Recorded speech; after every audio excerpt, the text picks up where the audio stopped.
Bharatiya Janata party के राष्ट्रीय प्रवक्ता आदरणीय गौरव भाटिया जी उपस्थित हैं। आप सबको वो संबोधित करेंगे। आदरणीय गौरव जी।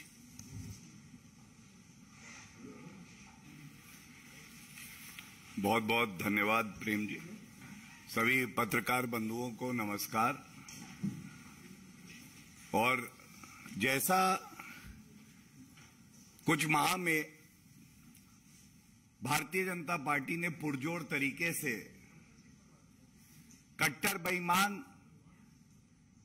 पापी आपके भ्रष्टाचार को उजागर किया है,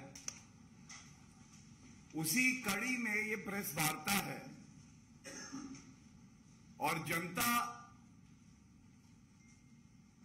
के सवाल, जनता की आवाज बनकर भारतीय जनता पार्टी इस मंच से आज फिर से कुछ तथ्य उजागर करेगी और कुछ सवाल पूछेगी। हम सबने देखा कि आबकारी घोटाले में अरविंद केजरीवाल भ्रष्टाचारियों को कट्टर ईमानदार बता रहे थे,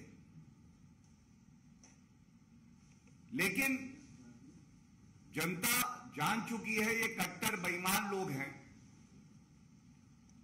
और किस तरह से वसूली करना, कमीशन लेना, जो शराब के ठेकेदार हैं वो ही पापी आपकी सरकार को चला रहे हैं और उनकी कठपुतली अरविंद केजरीवाल बन चुके हैं। ये हमने देखा। एक बेहद ही परेशान करने वाला तथ्य अब सामने आया है। ये कट्टर बेईमान महापापी है अरविंद केजरीवाल। पाप करे, भ्रष्टाचार करे अरविंद केजरीवाल और उनकी सरकार। एक्यूज नंबर 1 मनीष सिसोदिया, तमाम आम आदमी पार्टी के नेता। और दुख की बात है ये, राजकीय कोष से जो जनता की गाड़ी कमाई से धन आता है, उसका इस्तेमाल स्वास्थ्य चिकित्सा बेहतर करने के लिए, बच्चों की पढ़ाई कैसे बेहतर हो, इसके लिए नहीं किया जा रहा है। मैं जो आंकड़े आपके समक्ष रखूंगा, भ्रष्टाचारी पापियों को बचाने के लिए कोई छोटा मोटा खर्चा नहीं, 25 करोड़ रुपए, 25 करोड़ रुपए ये भ्रष्टाचारी पापी सरकार लीगल फीस के तौर पर दे रही है। ये सब जानते हैं अरविंद केजरीवाल जी को जनता का रुपया उड़ाने की बड़ी आदत है। कभी अपना महिमा मंडन करते हैं, करोड़ों करोड़ों रुपए विज्ञापन में दे देते हैं। विज्ञापन जीवी जो हैं,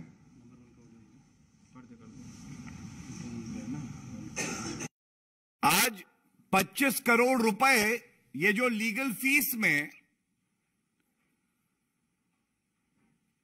जो आरोपी हैं, भ्रष्टाचारी हैं, क्यों नहीं जनता ये पूछेगी अरविंद केजरीवाल जी, सरकार ये रुपया क्यों खर्च कर रही है भ्रष्टाचारियों को बचाने के लिए? आपकी पार्टी के नेता है, भ्रष्टाचार किया तो ये तो पार्टी खर्चा उठाए।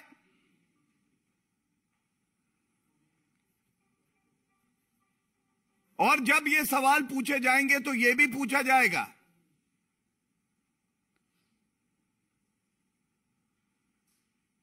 कि अगर आप 25 करोड़ रुपए जो अभियुक्त हैं, भ्रष्टाचारी हैं, आपके नेता हैं, उनके लिए खर्च कर रहे हैं, तो मैं आपको 3 ऐसे तथ्य देता हूं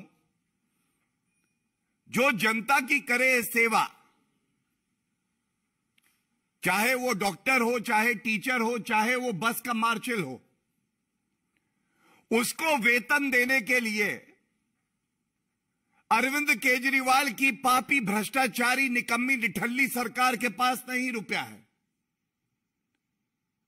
लेकिन अगर कोई शराब का ठेकेदार अरविंद केजरीवाल का खासम खास बन के उनकी तिजोरी भरे और मेवा दे, तो उसको बचाने के लिए सारा रुपया है अरविंद केजरीवाल के पास। ये तथ्य है, गंभीर हैं। 4500 होमगार्ड डीटीसी बसेस में मार्शल की भूमिका निभाते हैं, वहां कार्य करते हैं, मेहनत से जनता की सेवा करते हैं। 3 महीने से उनका वेतन उनको नहीं मिला। संदेश अरविंद केजरीवाल का स्पष्ट है, जनता की सेवा करोगे वेतन नहीं पाओगे, ईमानदारी से करोगे सरकार में तुम्हारे लिए कोई जगह नहीं है, भ्रष्टाचार करोगे, मेरी तिजोरी भरोगे काले धन से, जनता का रुपया, सरकार का रुपया तुम्हें छुड़ाने के लिए भी लगाना पड़े तो क्या दिक्कत है। दूसरा, मोहल्ला क्लिनिक, मोहल्ला क्लिनिक बार बार कहते हैं। ये तथ्य भी सामने आए हैं कि जो डॉक्टर और स्टाफ है मोहल्ला क्लिनिक में, जो इनकी संवैधानिक जिम्मेदारी है कि उनको वेतन और सुविधाएं मिलनी चाहिए, वो मिले, उनकी सैलरी भी इन्होंने नहीं दी। इतने बड़े पापी हैं ये। और 12 ऐसे कॉलेजेस हैं जो पूरी तरह से दिल्ली सरकार के अंडर आते हैं। यहां के टीचर्स की सैलरी भी उन्हें नहीं मिलती है। तो एक तरफ जो डीटीसी की बसेस में मार्शल हैं, मोहल्ला क्लिनिक के डॉक्टर हैं और जो कॉलेजेस के टीचर हैं, इनकी सैलरी, इनका वेतन देने का रुपया अरविंद केजरीवाल के पास नहीं है। लेकिन आबकारी घोटाले में जो पापी आपके नेता हैं, शिकंजा क्योंकि कस चुका है, जो जांच एजेंसी है उन्होंने भ्रष्टाचारियों का गला पकड़ लिया है, तो उनको बचाने के लिए 25 करोड़ रुपए जो विधिक फीस है वो अरविंद केजरीवाल सरकारी कोष से दे रहे हैं। यह एक बड़ा ही महत्वपूर्ण सवाल है जो हम यहां से पूछ रहे हैं और तब तक पूछते रहेंगे जब तक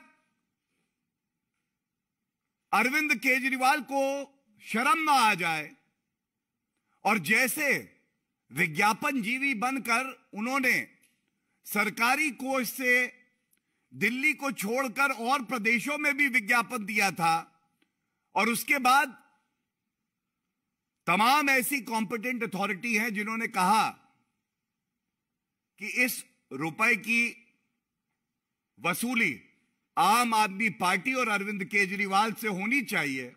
वैसे ही जनता का एक भाव है, ये मत है।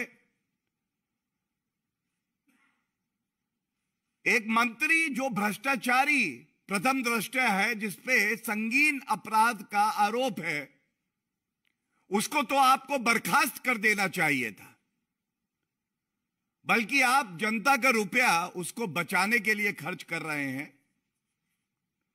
इससे ज्यादा शर्मसार करने वाला कृत्य का क्या होगा।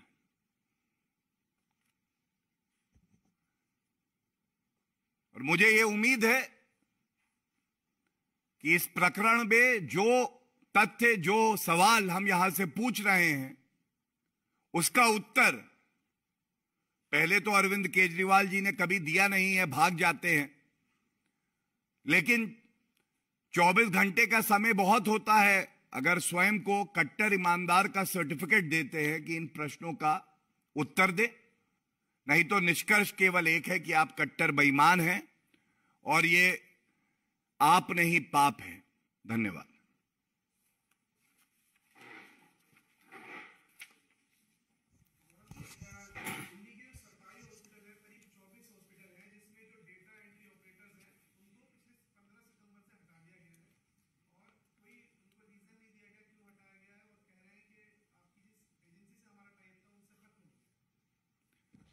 आप हमारे संज्ञान में लाए, धन्यवाद। लेकिन सारे तथ्यों का अध्ययन करने के बाद मैं इस पे टिप्पणी करना चाहूंगा। मेरे संज्ञान में आप लाए, धन्यवाद। इस विषय पे अगर और कोई प्रश्न हो तो पहले वो लेंगे। Any other questions? पूछिए।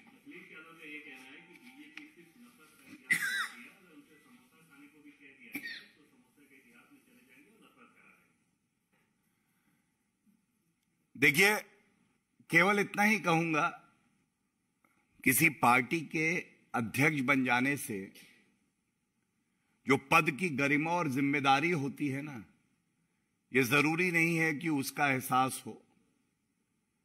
उनका कुछ दिन पहले का वक्तव्य है कि वर्दी पर सवाल उठाते हैं और कहते हैं कि मेरी चाय में जहर मिला देंगे। अखिलेश यादव जी ये भूल जाते हैं वही वर्दी है जो उनकी सुरक्षा करती है, और ये वही अखिलेश यादव जी हैं जब आतंकवादी संगठन अलकायदा का एक टेरर मॉड्यूल बस्ट हुआ था, पकड़ा गया था आरोपी, तो इन्होंने चुनाव से पहले कहा था मुझे पुलिस पर, वर्दी पर भरोसा नहीं है। सबसे ज्यादा नफरत अगर किसी ने फैलाई है तो वो समाजवादी पार्टी खुद है। उनका मैनिफेस्टो उठाइएगा। तुष्टीकरण की राजनीति करने में वो इतने आगे निकल गए कि अपने चुनावी घोषणा पत्र में कहते हैं कि मुस्लिम आतंकवादियों को झूठे मुकदमे में फंसाया जा रहा है और वो मुकदमे हम वापस लेंगे। मैं समझता हूं अखिलेश यादव जी को संविधान फिर से पढ़ना चाहिए, वही संविधान जिसकी शपथ उन्होंने ली है, और तब वो जानेंगे कि यह देश नरेंद्र मोदी जी के नेतृत्व में विकास की बात कर रहा है। भारत विश्व पटल पर अग्रणी भूमिका निभा रहा है और अखिलेश यादव केवल नफरत फैलाने में लगे हैं।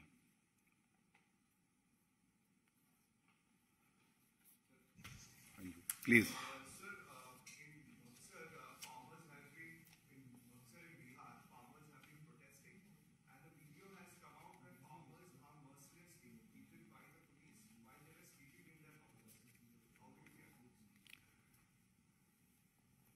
दुख की बात है कि बिहार की जनता जो विकास के लिए वोट करती है, भारतीय जनता पार्टी में अपना विश्वास व्यक्त करती है, उनको जंगल राज देखना पड़ रहा है। आज इन्होंने लाठी किसान भाइयों पर उठाई है, इससे पहले छात्रों पे उठा रहे थे। लाठी का प्रयोग माफियाओं पर,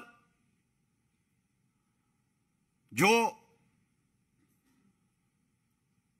अपराध करते हैं उन व्यक्तियों पर होना चाहिए, ना कि किसानों पर, छात्रों पर, युवाओं पर। और यही जंगल राज दर्शाता है।